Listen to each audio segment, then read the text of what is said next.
Hi guys, welcome back to another Leadfeeder video about how to get the most out of your Leadfeeder and Salesforce integration.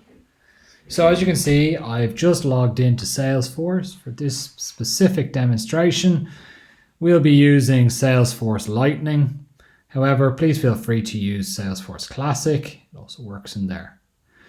So what I'm going to be showing you now is how to take a look at the Leadfeeder Visits tab, which should be appearing under your in the main menu of your Salesforce instance. In order to get this Leadfeeder Visits tab appearing, what you'll need to do is go and speak with your Salesforce administrator and make sure that they're pulling that data in under whatever user role you're in. So in this specific example, I'm under a sales user role, and that's where we have this appearing. Different user roles in Salesforce will typically have different tabs in the menu, and Leadfeeder Visits being now under the sales menu. So what I'm going to do now is I'm going to go in and have a look at the Visits tab. So as you can see, there's quite a lot of information in here. So what is this telling me exactly?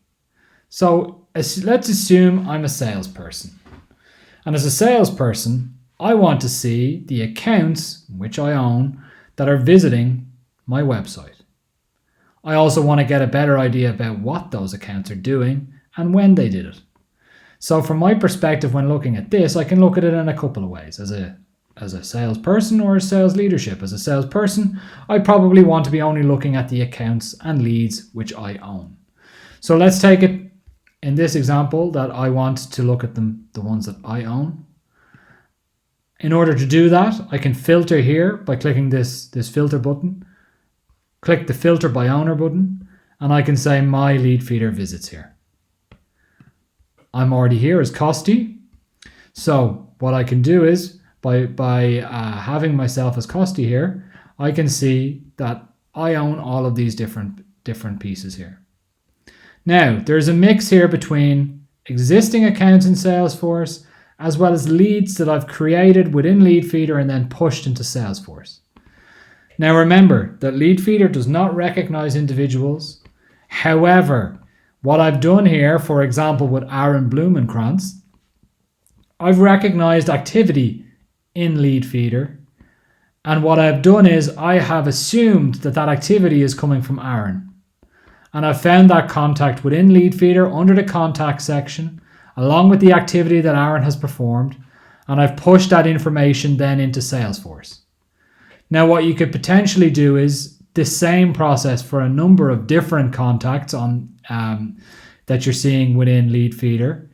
You could be basing it based off whatever company Aaron is in. You could be saying that a couple of people are similar to Aaron, and then what you would do is create them all and push them all into Salesforce, and then they would appear here under the leads.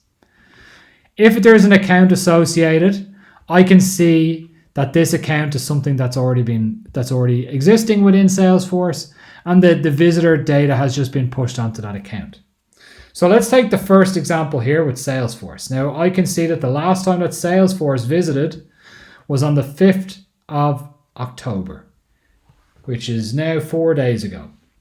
So what I want to do is I want to go and have a look at this. So let's have a look at what happened here.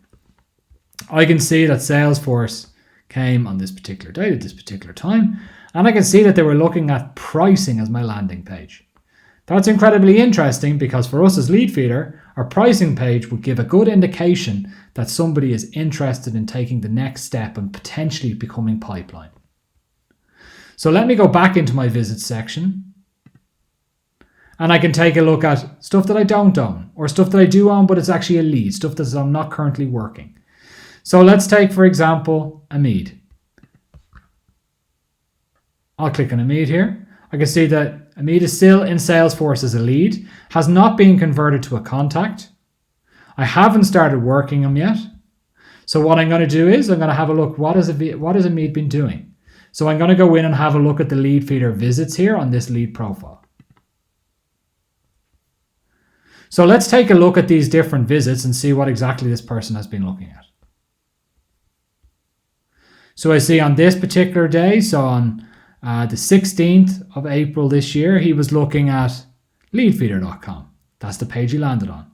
He's looked at that page once, If I go back again, I can see as well Amit has been looking at our pricing page. Therefore, when that was more relevant or more recent within my queue, I would then go back and maybe reach out based on that information. If I go back in here, I can take a look at the Leadfeeder visit times and base it that way to see when the last visits were, and then base my outreach off of that.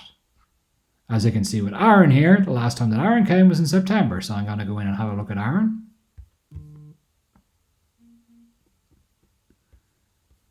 And what I'll do here is I can see that Aaron is now associated with the account Salesforce. So I'm going to go in and have a look at Aaron. We can assume that Aaron's been looking at things like our blog. What is B2B sales?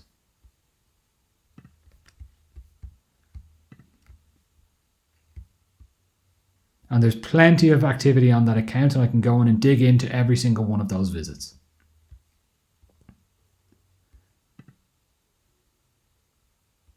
So this has been an overview of how to get a quick view of which accounts to prioritize and follow up with within Salesforce. If you have any questions, please do reach out and let us know. This Leadfeeder Visits tab is simply installed once you have the integration in place. Remember that you need to go and ask your Salesforce administrator to make sure that you have this tab visible. And once you do that, then you'll be able to get all of this information directly into your Salesforce instance. Thanks for watching, and speak again.